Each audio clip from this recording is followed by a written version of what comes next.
when you're at that point where you can see your business is growing, you can see that you're spending too much time in your inbox, or you're spending too much time feeling like you're drowning in those mundane tasks of day to day, thinking, oh, what am I going to post on socials tonight? I don't know. That's probably the point where you need to stop and think, okay, maybe I need to bring someone onto the team. Hi, and welcome to the Bright Minds of E-commerce podcast. I'm Dana, founder of Bright Red Marketing, and after helping so many businesses in the e-commerce space over the years, I wanted to bring you the best advice from Australian experts in e-commerce and e-commerce store owners. If you're wanting relatable stories and actionable advice and the latest Facebook advertising strategies, you're in the right place. Want help with your Facebook and Instagram ads? Remember, you can always book in a free strategy session at brightredmarketing.com.au/free-strategy-session. We'll run through your ads, see what's working and what's not, and no sales pitch, I promise. So let's get into today's episode. On today's episode, we're joined by Kirsty Whybrow. Welcome, Kirsty. Thank you so much for having me. I'm excited to chat with you. It's so good to have you on the show. So can you tell us a little bit about yourself and how your business came to be? Yeah, for sure. So I'm Kirsty. I'm from Kirsty Co. So we are a virtual assistant agency. We mainly help e-commerce brands and businesses to remove the overwhelm so that they can scale their businesses. We help with things like social media, email marketing, Shopify updates, customer service, and all of the fun things no one has time to do. I've actually nearly had my business for almost 5 years, which is crazy because that's gone so fast. I almost fell into having my business. I was very, very lucky to have a good friend of mine who had a brand, and she was like, hey, I need help. And I was like, I can probably do that. And I was very fortunate enough to grow with her brand and learn along the way with her as her brand grew, which was exciting. And from there, I absolutely loved it. I loved helping people. I loved learning about their businesses, and seeing that relief when all of those things were taken off their plate was amazing. Yeah, I mean, obviously, I work with a lot of e-commerce businesses, and all those things are things that they stack up so quickly and they take up so much of your time, but they're not why most people started an e-commerce business. Yeah, they didn't. And a lot of the time too, those things aren't maybe like, it might take an hour to do your inbox, but it's the overwhelm of feeling of, I need to check my inbox. Like, has anyone emailed me? Is there anything urgent sitting in there? So sometimes it's often just that space that actually takes up rather than the physical time. Yeah. And even a lot of us started our businesses to have more time, and that time is not always best spent sending emails. Sometimes it's, do you want to go hang out with your family, or you want to sit around and brainstorm ideas for new product? So that time is always really good to get back. Absolutely. If someone is thinking about getting help, when do you sort of work out that time? How do you get that timing right? I know that's something a lot of people struggle with is, do I get them now? Like, is it too soon? Have I missed the boat? Like, how do people work out that time of getting help? It is really tricky, especially when often businesses scale really quickly and then they don't realize that they're absolutely drowning and that they need help like 3 months ago. And that's tricky, and it isn't something that we can always get right. We don't always have a crystal ball in business. So what I would recommend is definitely getting help before you are drowning, if possible. So when you're at that point where you can see your business is growing, you can see that you're spending too much time in your inbox, or you're spending too much time feeling like you're drowning in those mundane tasks of day to day, thinking, oh, what am I going to post on socials tonight? I don't know. That's probably the point where you need to stop and think, okay, maybe I need to bring someone onto the team before everything's absolutely, you feel like you're drowning. If you're able to bring them on at that point, you're just able to onboard them a little bit easier and more streamlined into your business. You can set up those procedures in place because, of course, every business is slightly different, and that is going to take a little bit of time. And then you can go forth from there. If you are at that point where you're drowning and you feel like you needed someone in your business 6 months ago, that's okay too. That's going to happen. It absolutely is. It just means that transition may not be as smooth as what it could have been if you'd done it a little bit earlier. Yeah, I totally agree. Is there ever a time where it's too early to get help? The only time is if you physically can't afford it, that investment in your business. Obviously, there's VAs come with many different price points, and that may be an option as well. If you choose to go with a VA who may be at a lower price point with a little bit less experience, that's generally the only time where it is too soon in your business. Yeah, that makes sense. So obviously you come in to businesses of all shapes and sizes. Where do you tend to see the most growth? So obviously you've come in, you're helping people. What sort of activities, tasks that do you take on that you then see the most growth in those businesses? The biggest things are those daily things. So customer service, social media. Obviously, a lot of the brands and businesses that we work with have a pretty clear marketing strategy in place already. They're already at that level where they know who their customer is, they know their marketing strategy and all of those sorts of things. So that's already up and sailing and growing. But by taking those daily things by actually implementing their emails that they've got, planned out, their social media, their customer service, it just means that they're then able to actually use that brain power in their business to grow it.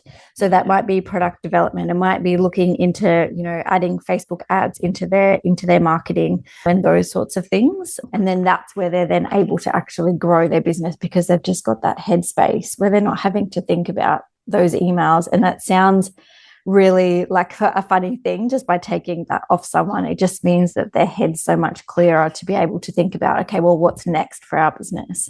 Yeah, fantastic.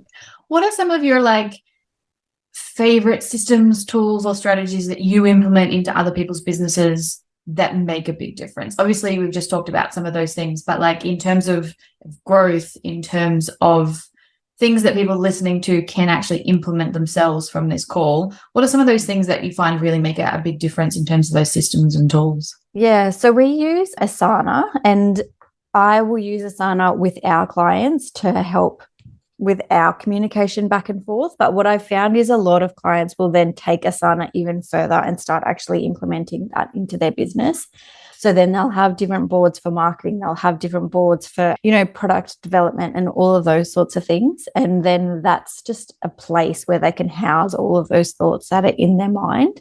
That tool is probably one of the biggest ones that I find that most people then take on board and take in their own business.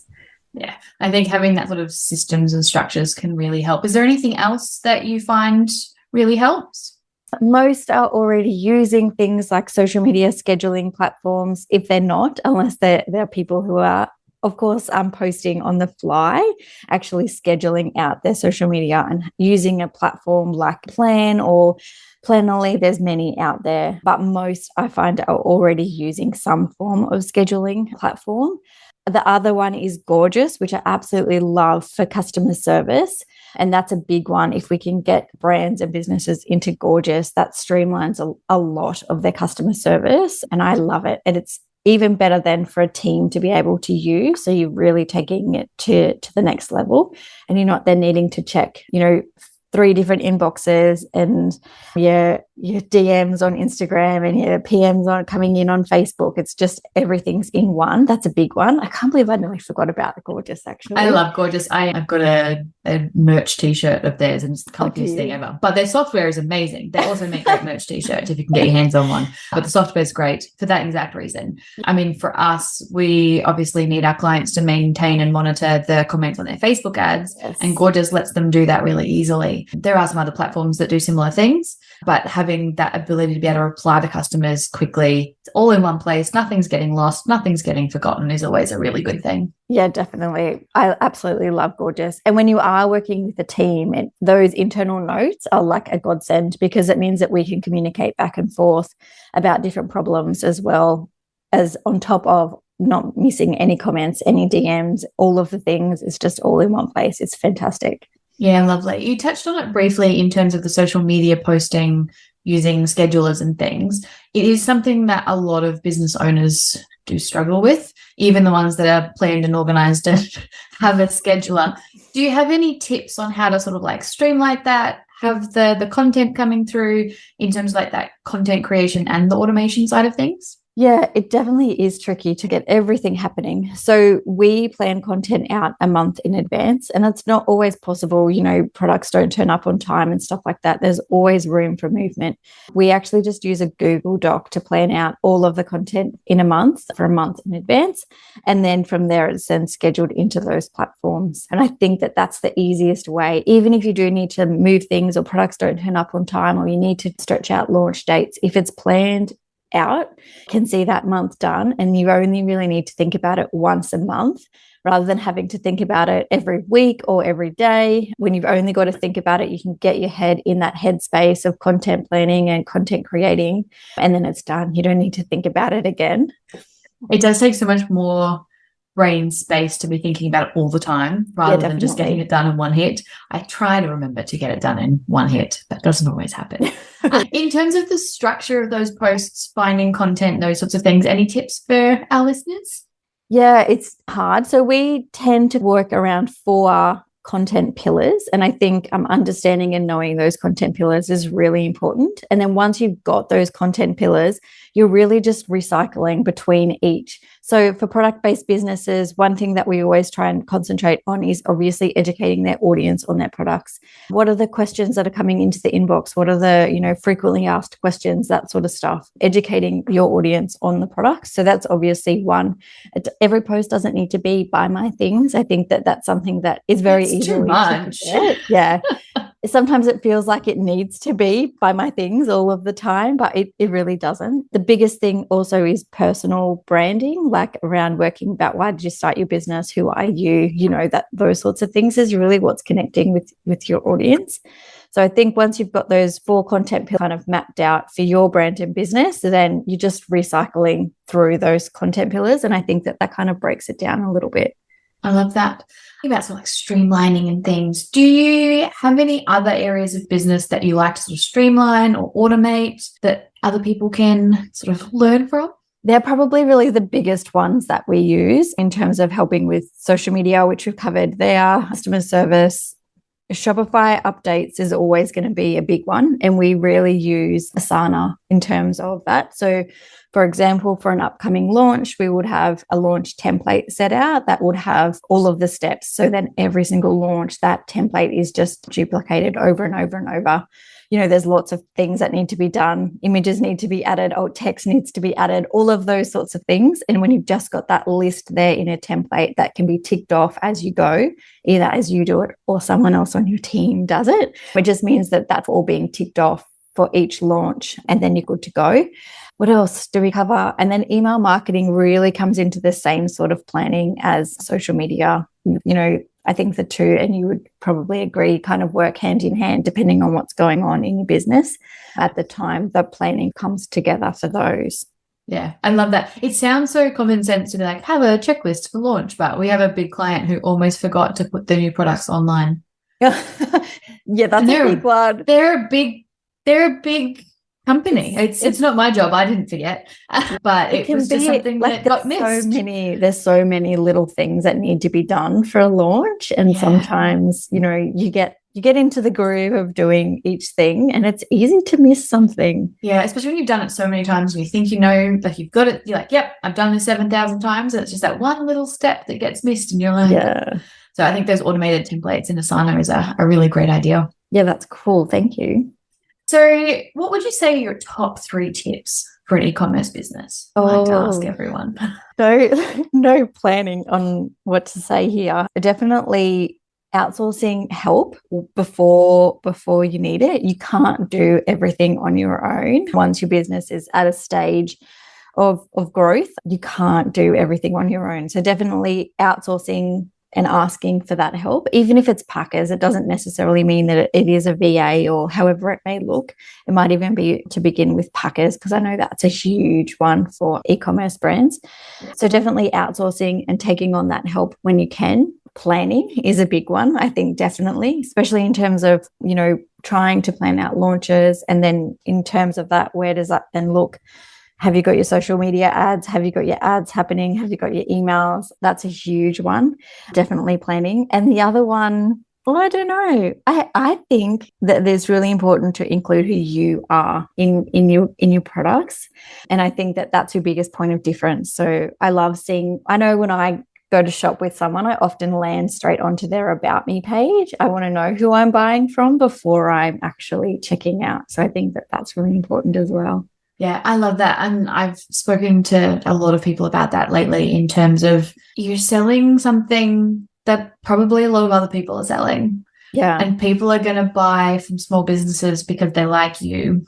Yeah, definitely. Your product has to be great, but people that buy from small businesses tend to buy from people. So having that sort of personality and sharing a bit more of your story, I think is a really important thing. I fully agree with you there. It's just nice. Then you kind of have that brand loyalty because you're like, oh, I really like Julie. Like, it's not even like the brand anymore. It's just, I like buying from Julie. Yeah, you're creating like a community as well. You're creating like that following that's then so loyal to you because they feel like they know you. They're buying something from you. And I think that makes a huge difference. Yeah, I think people love that, especially when everything's getting so in your face and very marketing heavy. It's nice to feel like you're buying from a friend instead. Yes. Before we ask the last couple of questions we ask everyone, do you think we've missed anything? I feel like we've covered a lot. The only other thing that we're often asked is like how to actually find a VA, I guess. Oh, yeah. Any tips on finding a good fit? There's lots of VAs out there and it can, I imagine, feel quite overwhelming to business owners, not really knowing where to start looking for a VA. And my biggest advice there is actually just jump on a discovery call, have a look on their website, have a look through their social to be able to see brands that they're working with and if they're like a similar fit to yours. You can tell from their writing if it sounds like the way you speak, if it feels like the way you feel about things, and then just jump on a discovery call. I think you need to just really trust your gut. I completely understand that it's a huge, overwhelming task, handing over some of that to somebody else. Terrifying. I've just done it again and I'm like, I've had some very bad experiences with VAs. I've never worked with you, just so everyone's listening. I'm not saying I had a bad experience with Kirsty. I've had some very bad experiences and I've taken the plunge again because I needed some assistance and they're doing really great this time, but it's always scary.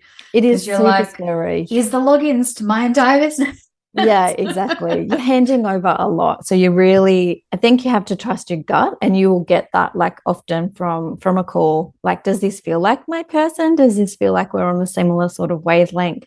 And then, yeah, from there, you should be able to have a contract in place. All of those sorts of big things will give you a clear indication as to whether or not it's the right fit as well, I think. Yeah, I love that. I see so many posts in groups where people are like, who's the VA? And there's like 7,000 comments. And you're like, that must just be so overwhelming for small businesses being like, how do you pick between the 7,000 people that have raised their hands? And often everyone's website looks great because at the end of the day, a website is telling people exactly what they want to hear because that's why we make the job of the website. Exactly. When you actually speak to someone, so just jump on a discovery call with 5 different people and see if you get that right feeling from someone. I mean, that's how I've always hired and I've had very good success with that is, do I like you as a human being and do we get along? Exactly. And then the rest is sort of, we can work it out from there. Yeah. Completely agree.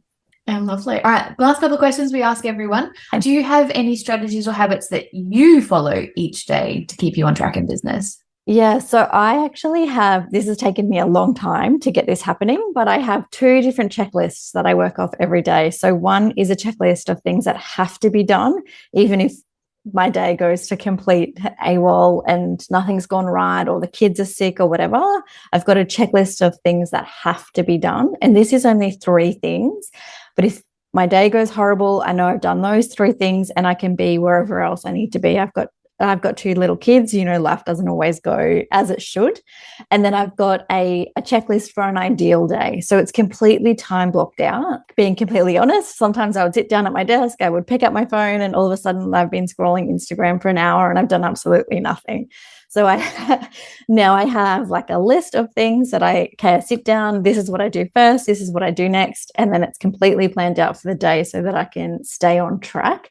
the tasks that I don't want to do or that I find hard, time consuming, those ones that you tend to always put off, I do at the beginning of my day.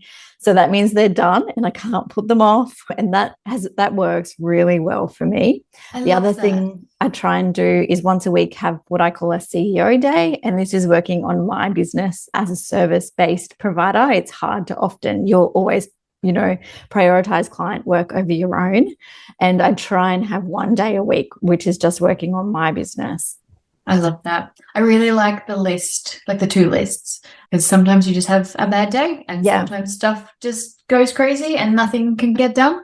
So having sort of those 2 lists, I think is really clever. I think it stops you from beating yourself up like, oh, I didn't get anything done, but that's life. Like life is going to happen. So by just having those things, okay, it hasn't gone to plan, but I've still done those important things that needed to be done. Let's move on. Yeah. I also like that you do the big scary things and the big hard things first. I have to do a couple of tiny things just to feel like I've checked some things off my list. Yeah.